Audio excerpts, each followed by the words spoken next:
ঘুমের মধ্যে স্বপ্ন। আপনি কি জানেন, আমরা যখন ঘুমাই তখন আমাদের ব্রেন পুরোপুরি ঘুমায় না, বরং তখনই শুরু হয় সবচেয়ে রহস্যময় কাজ, স্বপ্ন দেখা, ড্রিমিং। স্বপ্ন দেখার বিষয়টা শুধু কল্পনা না, এটা সম্পূর্ণ সায়েন্টিফিকভাবে ব্যাখ্যা করা যায়। আমাদের ঘুম দুই ভাগে ভাগ করা হয়েছে as per scientific rules: REM sleep, rapid eye movement, non REM sleep. এর মধ্যে রেম স্লিপে আমরা সবচেয়ে বেশি স্বপ্ন দেখি।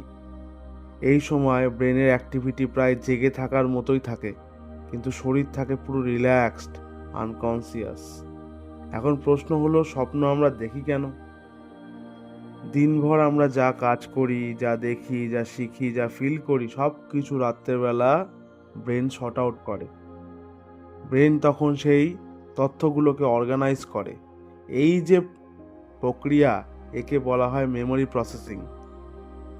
এরপরে ব্রেন যেটা করে, আমাদের ভয়, দুঃখ, চাপ, স্ট্রেস, ইমোশন, হোয়াট এভার যা কিছু আছে সব কিছু প্রসেস করে এই স্বপ্নের মাধ্যমে।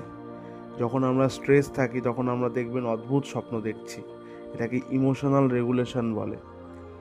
অনেক সময় অনেক বিজ্ঞানী বলেন স্বপ্ন আমাদের অবচেতন মনের সমস্যা সমাধান করতে হেল্প করে।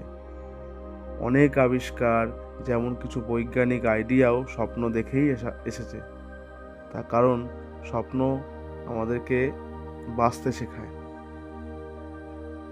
স্বপ্ন মস্তিষ্কে অ্যাক্টিভ রাখে, যেন নিউরাল কানেকশন শক্তিশালী থাকে। সবাই এটা জানার চেষ্টা করে আমরা প্রতি রাতে কবার স্বপ্ন দেখি। আমরা প্রতি রাতে 4 থেকে 6 বার স্বপ্ন দেখি, কিন্তু বেশিরভাগই মনে থাকে না। স্বপ্ন সাধারণত 5 থেকে 20 মিনিট পর্যন্ত হতে পারে।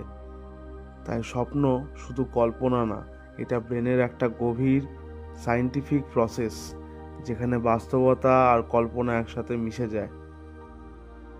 আপনি যদি লাস্ট স্বপ্ন দেখে থাকেন, কী স্বপ্ন দেখেছেন সেটা আমাদের সঙ্গে শেয়ার করবেন। আমরা অবশ্যই আমাদের চ্যানেলের মাধ্যমে অডিয়েন্সের কাছে পৌঁছে দেব। অবশ্যই আমাদের কমেন্টে জানাবেন। আমি অঙ্কুশ, আর আপনারা দেখছেন জাস্ট ফ্যাক্টস।